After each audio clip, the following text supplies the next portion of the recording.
Everyone, my name is Emily Perdue, and this is my presentation on the history and evolution of archival interfaces and collections upkeep. To understand the evolution of archival processing and the use of different types of archival management programs, one must first look into the history of archival processing. Archival collections are often as old as the civilizations that they come from. The oldest form of archival collections date back to around 6900 BC, with the use of clay tablets that documented Babylonian trade in slaves and real estate. Civilizations throughout history have tended to document as much as possible regarding daily life. Items such as clay tablets, sheets of papyrus, scrolls, and etc.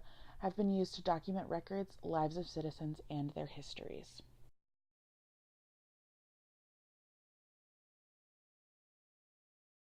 The modern archives we know of today began around 1543, but truly developed during the time of the French Revolution. Immediately following the end of the French monarchy, France became the first nation to establish a national archives, documenting newly gained freedoms as well as the history and shortcomings of the monarchy, the reason for the need for a public revolution. The English soon followed suit behind the French in establishing a national archives in 1838. With the creation of the Public Records Office in London, the recognition of the importance of archival records was pushed greatly across Europe.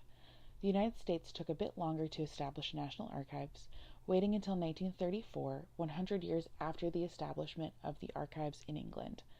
While national archives in the United States began as mainly a repository for government documents, specifically those created during World War II, it has gone beyond its original capacity to include different institutions and organizations. No longer are government document collections the only forms of archives. Business archives, institutional and educational archives are among the most prominent in society today.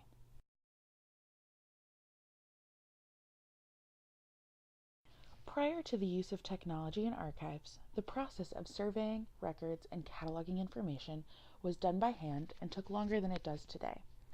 After surveys are completed, processing of the collection must begin. Processing of the collections often consists of determining a hierarchy for the records, placing records within archival safe materials, such as archival safe folders and boxes, and housing the completed collections in a temperature-controlled environment so as to preserve the life of the records for as long as possible before any forms of conservation is needed. In recent years, various programs have been created and updated to catalog and maintain archive collections. Interfaces such as Microsoft Access, OCLC, and most notably Archivist Toolkit has allowed archivists to create databases that catalog archive collections, as well as allow for the creation of container lists, finding aids, and other materials needed for researchers to explore collections.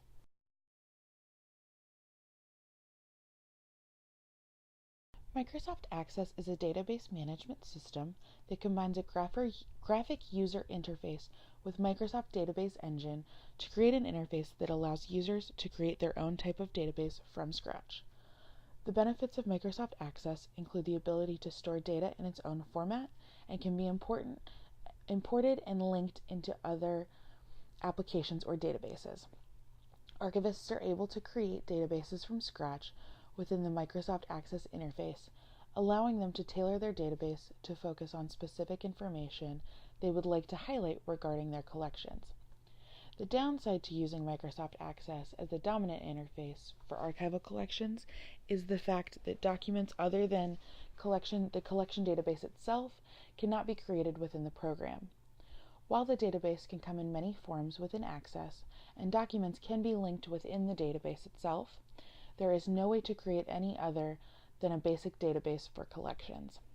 Along with the issue of not being able to create other documents within Access, it is also difficult to maintain in regards to storage of information. Microsoft Access databases do not allow for an infinite amount of information to be added to the database. Storage is minimal for Access databases, and when storage is full within a database, an entirely new program has to be created. This issue leads to problems with having information in various documents rather than one singular location.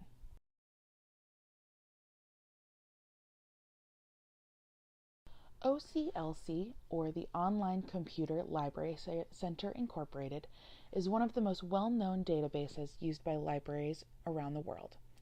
The company was founded in 1967 and maintains OPAC, the largest online public access catalog.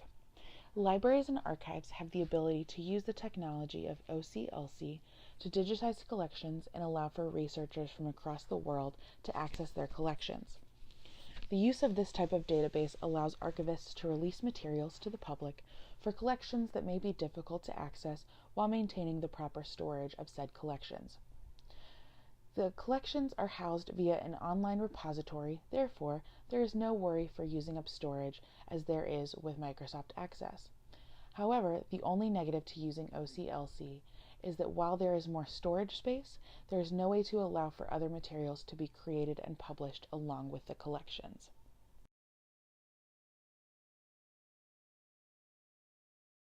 The Archivist Toolkit interface is one of the newest and most up-to-date interfaces used by the majority of archivists around the world.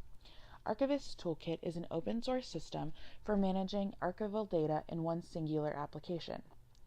Archivist Toolkit allows for much more than just a collection of database or an online repository. Archivist Toolkit allows for the creation and publication of both archival repositories as well as finding aids needed to aid researchers in their search for information. This program allows for users to integrate all aspects of processing and maintaining collections with one singular interface. Archivists now have the ability to create accession information, register source information for archival resources, creating and applying various headings to resources, managing locations, and producing documents needed to accompany collections. These documents include finding aids, collection guides, METS digital objects, and various administrative reports.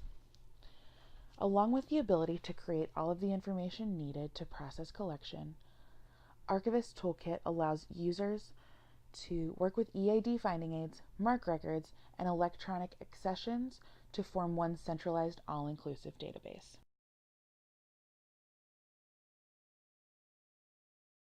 Archive interfaces have really only been in use for the last 20 to 30 years with the introduction of technology into repositories. However, these interfaces have gone above and beyond to allow archivists the ability to maintain the processing steps for collections while also offering digitized materials to be made available for researchers. Though there are quite a few interfaces available, the three most often used within repositories tends to be Microsoft Access, OCLC, and the newest interface, Archivist Toolkit. Each of these interfaces has their own pros and cons and offers something else that the others do not.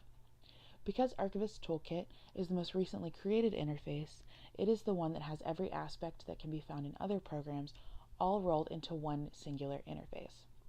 While everything is offered within Archivist Toolkit, the growth of technology and collections will soon cause programs to continually update to allow for users to be completely satisfied with the interface. The evolution of these interfaces can be clearly examined through the comparison of these interfaces and will continue to grow for years to come.